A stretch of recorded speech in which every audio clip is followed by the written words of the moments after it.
welcome back to Kaise Anand from Unit Till Infinite. I am Sneha and after completing the course of Real Analysis, here I am with another important and interesting topic of higher mathematics. वो topic मैं disclose नहीं करूँगी अभी because what I am doing is I am trying to build up some tools regarding that topic. My topic is और अगर मैं बहुत ही ज़्यादा स्पेसिफिक बोलूँ तो ये जो 3-4 वीडियोस होंगे ये होंगे about number theoretic functions, right. सो ये फंक्शंस हैं, very special kind of functions, और ये जो भी हम टॉपिक स्टार्ट करने वाले हैं उसके लिए बहुत ज़्यादा इम्पॉर्टेंट है. अगर आपको आइडिया मिल गया है तो right in the comment box की कौन सा टॉपिक उठाने वाले हैं हम लोग. बट अभी के लिए let's just move to number theoretic functions. Now when we did real analysis हम लोगों ने पढ़ा था, सबसे पहली चीज हमने पढ़ी थी सेट्स, रिलेशंस एंड फंक्शंस. तो फंक्शंस क्या होते थे? Functions are nothing but a rule from one set to another set, a non empty set to another set, जिसमें हम जो अपना डोमेन था उसके पॉइंट्स जो थे उसको हम को डोमेन के पॉइंट से मैप करवाते थे, राइट. एकदम लेमन डेफिनेशन थी ये हमारे फंक्शंस की. नंबर थेरेटिक फंक्शंस या उनको कहूँ मैं अरिथमेटिक फंक्शंस जो होते हैं, these are special kind of functions that we that we study, जिनका डोमेन होता है the set of natural numbers और इनका कोडोमेन भी the set of natural numbers ही होता है, ठीक है.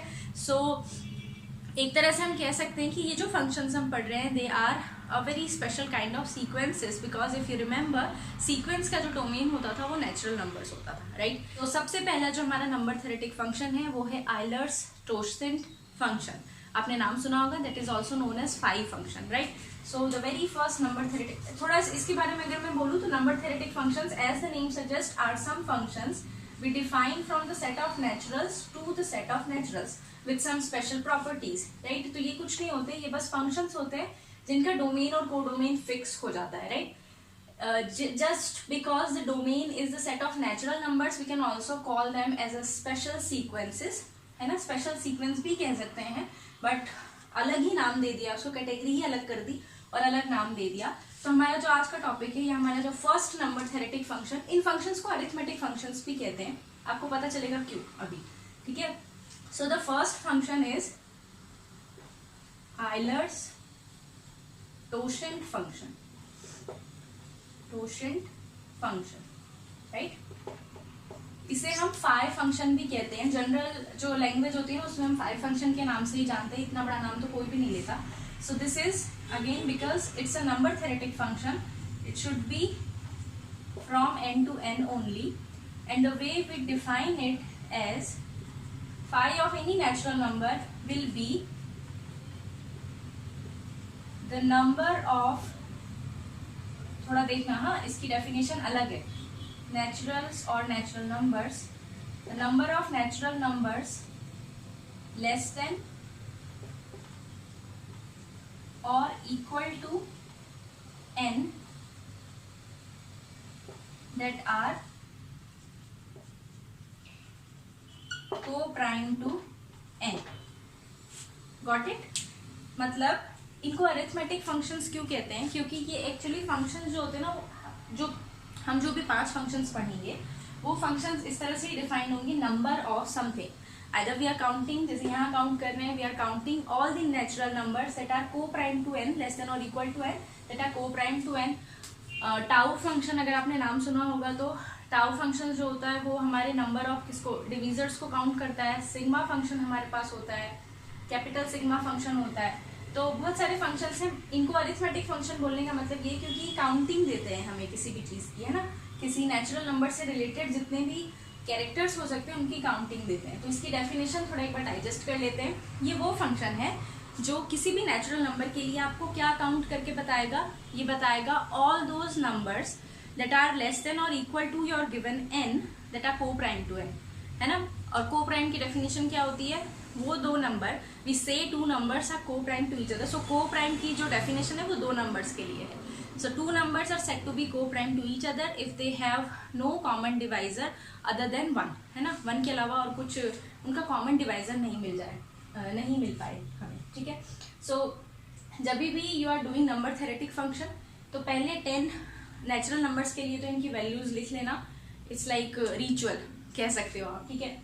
सो मैं अगर यहीं लिखूँ phi 1 विल बी 1, क्योंकि 1 जो होगा, मैं इधर इसकी वैल्यू लिख रही हूँ, मेरे फंक्शन की वैल्यू, और इधर इस फंक्शन की वैल्यू 1 क्यों आई है, उसका रीजन क्योंकि all those number that are coprime to 1 are 1 only, है ना.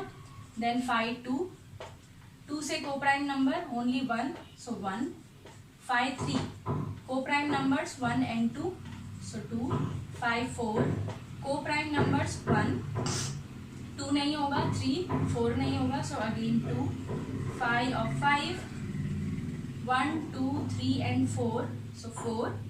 5 of 6 1 2 3 नहीं होंगे, 4 भी नहीं होगा, only 5, so it is 2. 5 7 from 1 till 6, all of them, so it is 6. 5 8 will be 1 2 नहीं होगा, 3 को प्राइम होगा, 4 5 6 7, so this is 4. 5 9 will be, okay, 5 9 will be 1 2 3 नहीं होगा, 4 होगा को प्राइम, 5 होगा को प्राइम, 6 नहीं होगा, 7 होगा और 8 होगा को prime, so these are 6 and 5 10.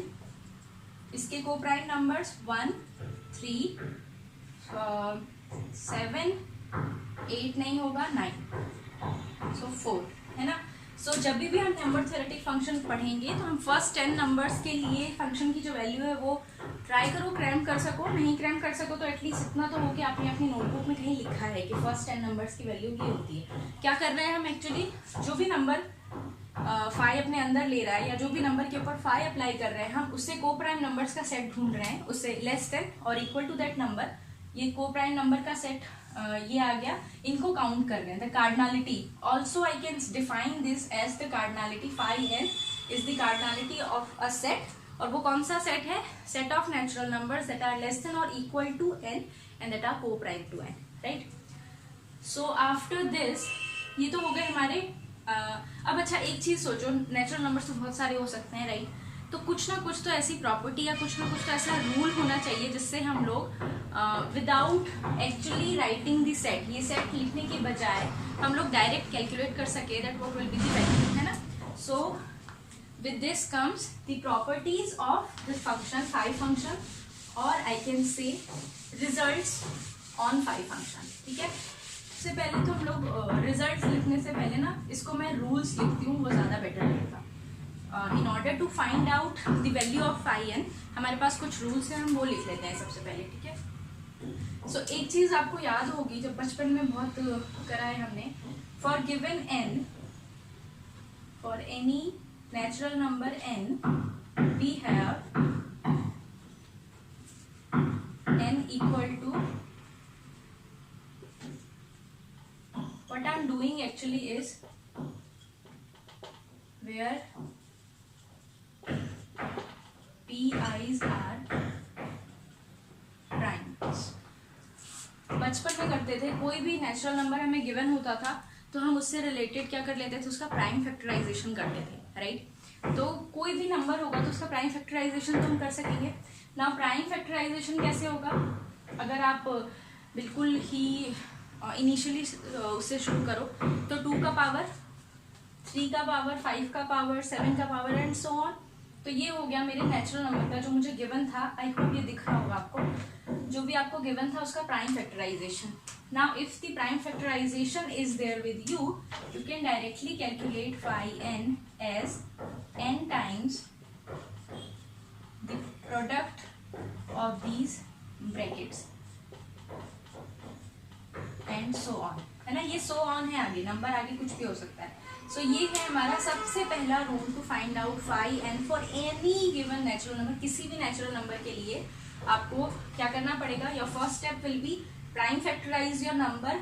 उसके बाद आपको प्राइम पता चल जाएंगे. बेसिकली यहाँ ये इंपॉर्टेंट है कि उस नंबर में प्राइम्स कौन से आएंगे. पावर का इतना कोई ज़्यादा रोल नहीं है. आपको बस जैसे अगर मैं बोलूँ 125 तो इमीडिएटली आपको पता चल गया दी ओनली प्राइम इज 5, और आपको यहाँ पर बस वो 5 की हेल्प से ये काम करना है ना. एक ही प्राइम होगा, सो 1 - 1/5 मल्टीप्लाइड बाई n, और वो जो भी नंबर आएगा वो होगा 5n. तो यही एग्जाम्पल लिख लेते हैं. Suppose your n is 125, you know 125 is 5 cube, so you have only one prime, therefore phi n will be 125 into 1 minus 1 upon 5 and that is 25 into 4 and 100. So number चाहे कितना भी बड़ा हो, अगर आपको प्राइम फैक्टराइजेशन करना आता है और अगर आपको ये याद है कि हमें इस तरह से फाई एन निकालना है तो it's very easy to find out क्या होगी वैल्यू, है ना. सिमिलरली अगर आप देखो एक और नंबर ले लेते हैं हम लोग, कौन सा नंबर लें, एनी नंबर, सपोज 60, ठीक है, छोटा ही नंबर लिया है मैंने, बड़ा मुझे याद नहीं आया अभी. सो 60 के लिए मुझे क्या फाइंड आउट करना है, what is phi n. Now 60 के लिए आपको पता है कि जो उसके जो भी उसका प्राइम फैक्टराइजेशन होगा उसमें प्राइम्स कौन कौन से आएंगे, 2, 3 और 5 ये आएंगे. I don't know about power, कुछ तो पावर होगी बट मुझे इतना पता चल गया देखते ही कि 2, 3 और 5 तो आएंगे ही आएंगे, इसके अलावा कुछ नहीं आएगा. मुझे पावर से वैसे भी लेना देना नहीं था, सीधे my answer will be 60 into 1 minus 1 upon 2, 1 minus 1 upon 3 and 1 minus 1 upon 5. This is 2 into 1 into 2 into 4, 16. ठीक है. So this is the first rule to find out the value of phi n if you are given with any n. ठीक है, तो ये हो गया हमारा first rule prime factorisation की हेल्प से. नेक्स्ट पे चलते हैं. Was rule number first. Second is second rule. So I rubbed it. We are talking about rules. Second is if n happens to be a prime, ठीक है, for any prime n, phi n will always be equal to n minus 1, right? तो अगर आप confirm हो that your given number is a prime, तो उसमें से 1 less कर दो, that will be the value of phi n without any doubt, है ना. आप इसको चेक भी कर सकते हो, जैसे भी हमने लिखा था phi 7 was 6, phi 11 will be 10, है ना. तो अगर कोई भी प्राइम नंबर है उसके लिए phi n will be n minus 1. So this is the second rule. Example, if n is 7, then I know that phi 7 will be 6. Similarly, what will be phi 70? It will be 16, है ना. इसके बाद आ जाता है, तो हमने क्या क्या कर लिया देखो, गिवन है नेचुरल नंबर, उसका प्राइम फैक्टराइज कर लिया. गिवन है नेचुरल नंबर, नेचुरल नंबर को हम प्राइम्स और क्या कहते हैं उन्हें, कॉम्पोजिट नंबर्स के फॉर्म में भी डिवाइड कर सकते थे, है ना. नेचुरल नंबर्स को 2 टाइप्स में डिवाइड कर दिया था, प्राइम और कॉम्पोजिट. तो प्राइम के लिए भी हम लिख सकते हैं. नाउ कॉम्पोजिट नंबर्स जो थे they are further divided into, ऐसे तो नहीं कहना चाहिए मुझे composite number are further divided into, क्योंकि प्राइम्स भी डिवाइडेड होते हैं, बट हाँ मैं ऐसे कह सकती हूँ that natural numbers are also divided as odd numbers and even numbers. तो उसके लिए भी रूल है मेरे पास एक, ठीक है. So if n is say n belongs to n, for n belongs to the set of natural numbers, I have 2 choices, right? My n is odd or n is even. So when n is odd, phi 2n will be equal to phi n. As simple as this. Phi 2n will be equal to phi n. And if n is even, phi 2n will be equal to 2 times phi n.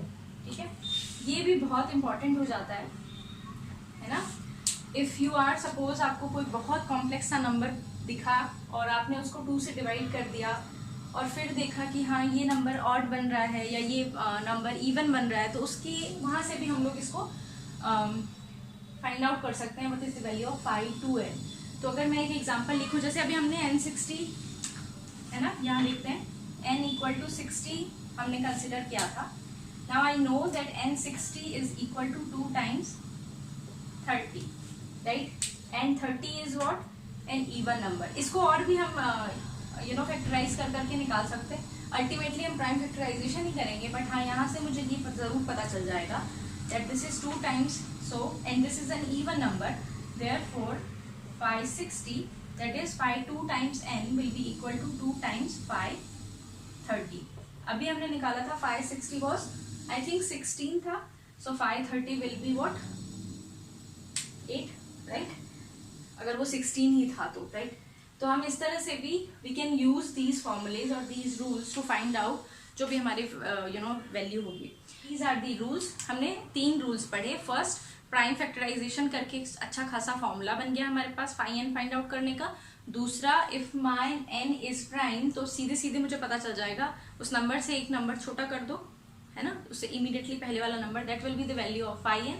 और third, if my number is odd or even, तो मैं उस number के लिए जो भी phi N आएगा उसको और 2n के साथ उसको कंपेयर कर सकती हूँ, ठीक है।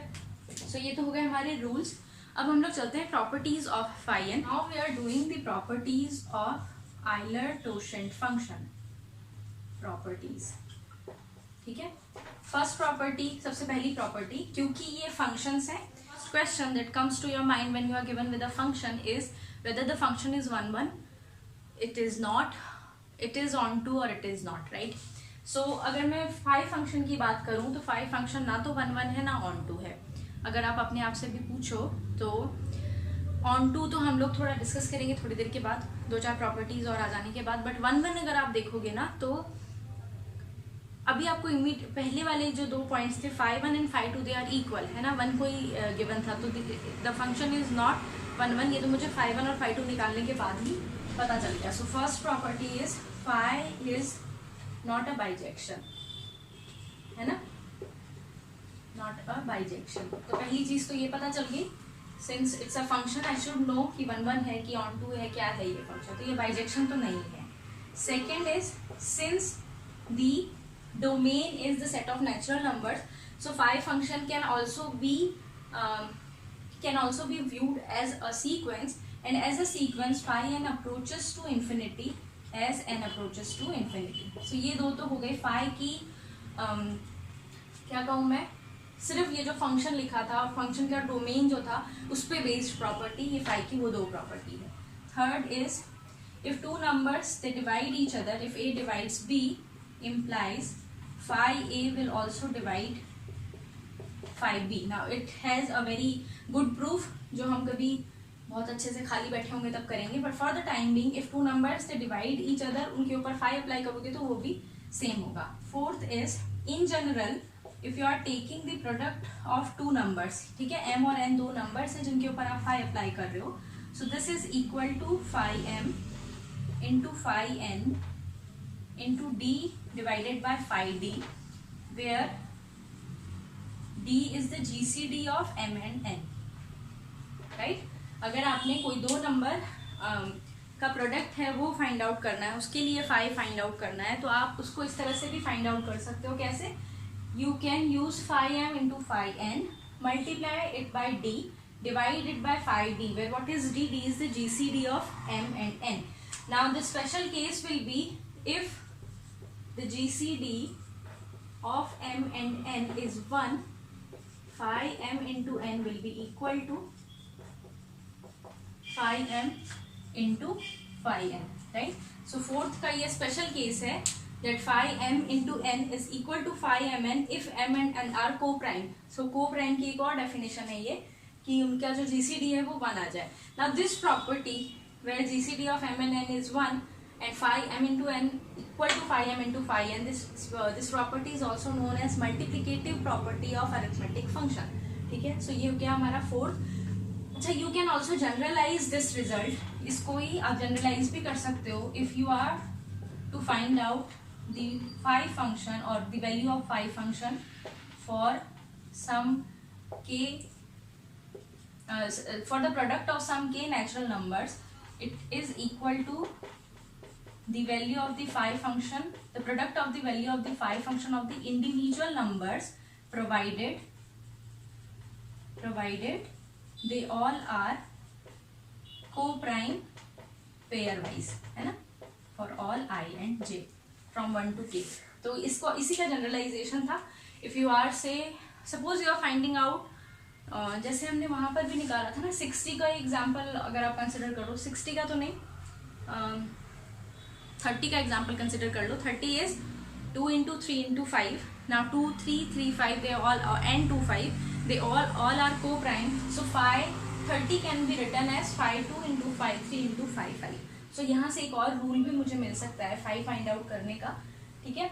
अगर आपको पता है कि जो भी आपने नंबर लिखा है वो जो प्रोडक्ट है that is coprime to each other, वो नंबर्स जो है एक दूसरे से को-प्राइम हो, तो ये हमारा फोर्थ रूल था, also known as multiplicative property if this holds, now fifth is, वही बचपन में किया था, product of two numbers is equal to the LCM of the numbers and I mean product with the GCD of number. ये पढ़ा था बचपन में, कोई भी दो नंबर का जो प्रोडक्ट होता है that is equal to the product of the LCM and GCD, और एचसीएफ भी कहते हैं कुछ लोग।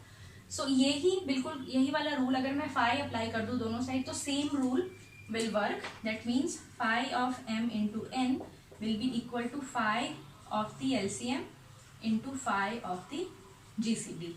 तो ये एक बड़ा बढ़िया सा रूल बन जाता है।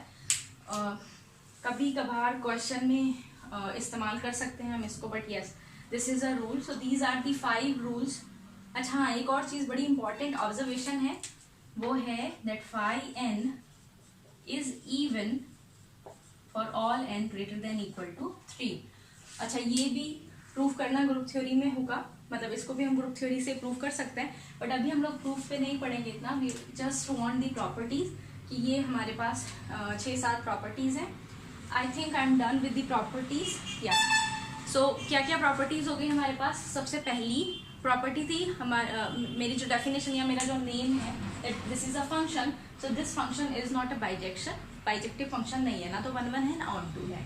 सेकेंडली, क्योंकि इसका domain set of natural numbers है, ये एक सीक्वेंस भी कह सकते हैं हम, and this sequence diverges to plus infinity as n approaches to infinity. Third, if two numbers they divide each other, तो उनका जो भी फाई फंक्शन की वैल्यू आएगी वो भी एक दूसरे को डिवाइड करेगी। यही चीज़ आप इधर भी अप्लाई कर सकते हो। If you are multiplying two numbers, तो जो मल्टीप्लिकेशन है that is equal to the product of LCM and GCD, ये जनरल हमारा रूल है। इसके ऊपर भी अगर आप फाई अप्लाई कर दो इस इक्वेशन के ऊपर भी, तो इक्वेशन की जो वैलिडिटी है वो रहेगी, है ना। इसके बाद in general if you have to find out the phi function for the product of two numbers, तो हम इस फॉर्मूले से निकालते हैं, but the d that we defined here, that is the GCD. If the GCD is 1, that means the numbers are co-prime. The function becomes multiplicative.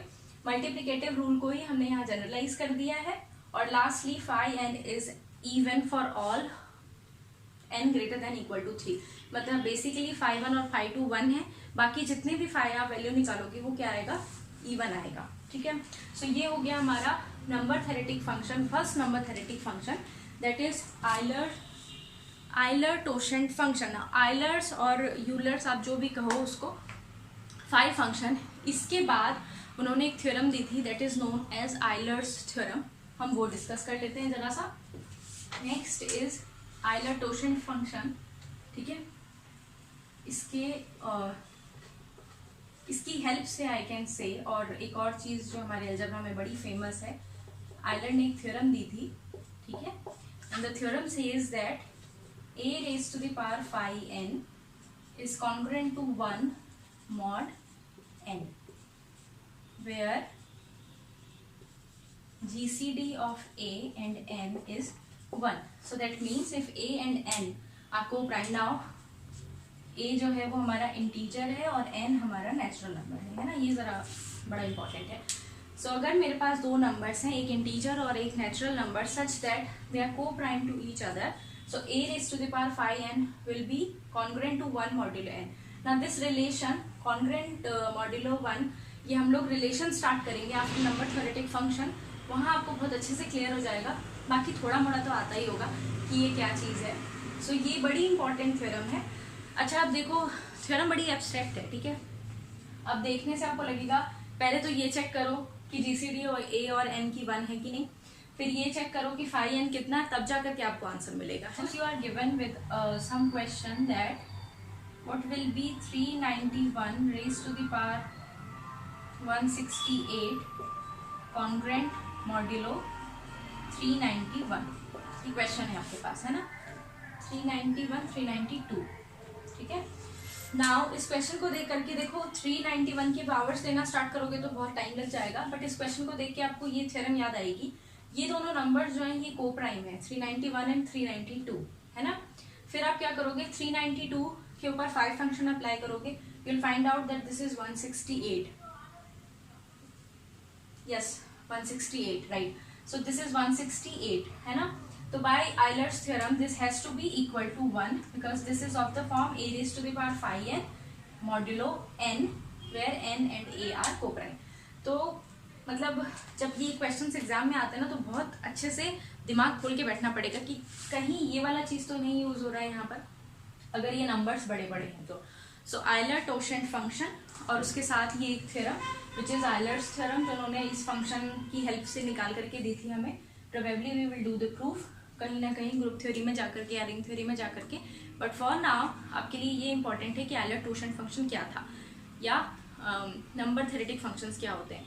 Now the aim of doing mathematics या the aim of learning mathematics is not just कि आपको book जो भी है वो आपको याद हो जानी चाहिए या उसके जो भी थ्योरम्स हैं वो पता है आपको, उसके ऊपर आपको कुछ जानने की ज़रूरत नहीं है, ऐसा नहीं है। अगर आप कुछ पढ़ रहे हो तो उसको अच्छे से पढ़ो, है ना, ऐसे पढ़ो कि इंटरेस्टिंग लगे किसी सुनने वाले को भी कि आपने क्या पढ़ा है। तो ये वो टॉपिक हैं, अलजेब्रा शुरू होने से पहले जो 2-4 टॉपिक्स आते हैं, ये वो टॉपिक्स हैं जो आपको मैथ्स में स्मार्ट बनाते हैं, है ना, ये आपके टूल्स हैं जो आपको अलजेब्रा करने में हेल्प करते हैं। सो आइलर-टोशेंट फंक्शन क्या काउंट करता है, वो हमें कोप्राइम नंबर्स बताता है, लेस देन और equal to your given number, है ना, वो काउंटिंग करता है। उसके हमारे पास 3 रूल्स हैं। पहला प्राइम फैक्टराइजेशन की हेल्प से, दूसरा अगर वो नंबर ही प्राइम निकल जाए, और तीसरा नंबर इवन है या ऑड है तो उसका ट्वाइस मैं अगर फाइंड आउट करूँ ना, twice of that given number, तो वो भी हमें इसकी हेल्प से मिल जाता है। ठीक है, फिर हमने पढ़ी कुछ प्रॉपर्टी। सबसे पहली जो 2 प्रॉपर्टीज थी that are related to function और सीक्वेंस। ये बाइजेक्शन नहीं होता और सीक्वेंस डाइवर्ज करती है if we are seeing this function as a sequence on natural numbers. ठीक है, फिर हमारे पास 2 चीज़ें हैं, अगर 2 नंबर एक दूसरे को डिवाइड करेंगे तो फाई जो होगा, फाई फंक्शन अगर मैंने उन पर अप्लाई कर लिया तो वो भी एक दूसरे को डिवाइड करेंगे। और दूसरा जो हमारा प्रोडक्ट ऑफ 2 नंबर्स होता है दैट इज इक्वल टू 1। सो कहीं देखा करो आप, कोई बहुत ही अच्छा लेवल वाला स्टैंडर्ड वाला आपने कोई इंटरव्यू उठा करके देखा, या इंटरव्यू में गए हो आप और किसी ने आपसे जाकर के ऐसे ही पूछ लिया what is the product of 2 numbers, right. सो आप ये डेफिनेशन नहीं दोगे प्रोडक्ट ऑफ 2 नंबर्स सर हम ऐसे मल्टीप्लाई करते हैं, no, the definition will be product of 2 numbers will be equal to the LCM, the product of the LCM and GCD of the 2 numbers, because you don't know what the numbers are। तो ये वो छोटी छोटी सी चीज़ें जो आपको ना more than average बना देती हैं कि हाँ इस बंदे को मालूम है। आप सोचो ना इंप्रेशन क्या पड़ेगा। आपसे कोई बच्चा भी अगर सपोज पूछ रहा है, सपोज वो 5th से 10th के बीच में कोई बच्चा है, आपको पकड़ लिया, वो भैया आप मैथ्स पढ़ते हो या दीदी आप मैथ्स पढ़ते हो तो मेरे को बताओ प्रोडक्ट क्या होता है ना। तो वहाँ पर आपको ये चीज़ दिखानी होती है कि हम अबव एवरेज हैं। ठीक है, हमने सिर्फ ऐसे ही मैथ्स उठा करके नहीं पढ़ लिया, कोई रीजन है। सो प्रोडक्ट ऑफ 2 नंबर, अब आपको कभी भी कोई भी पूछे what is the product of 2 number, you would say it's the product of LCM and GCD. और उन प्रोडक्ट के ऊपर अगर मैं 5 फंक्शन अप्लाई करूंगी तो इक्वेशन ऑल्टर नहीं होगी, एज इट इज रहेगी। ये 4 प्रॉपर्टीज हो गई हमारी। फिर हमने कुछ प्रॉपर्टीज पढ़ी है हमारी इसकी, जैसे फाई एन जो फंक्शन होता है ये एक मतलब इसकी वैल्यू इवन होती है। ये तो नहीं बोल सकती मैं the function is even, no, the value of the function is even number and even number as n is from 3 to infinity, है ना। तो ये एक चीज़ हो गई हमारी। और एक कुछ छोटी सी चीज़ बच गई थी, वो ये थी। और जो लास्ट हमने पढ़ा वो था आइलर्स थ्योरम। हाँ, बस इतनी सी चीज़ थी। जो लास्ट हमने पढ़ा वो था Euler's theorem. Euler's theorem basically हम लोग कहीं कहीं यूज़ कर सकते हैं if you are very quick to know a और n जो है, मतलब क्वेश्चन अगर ऐसा ना मॉड्यूलो वाला, सबसे पहले तो चेक कर लो a और n को प्राइम तो नहीं है, क्योंकि अगर को प्राइम है तो क्वेश्चन आइलर्स थ्योरम का है, राइट।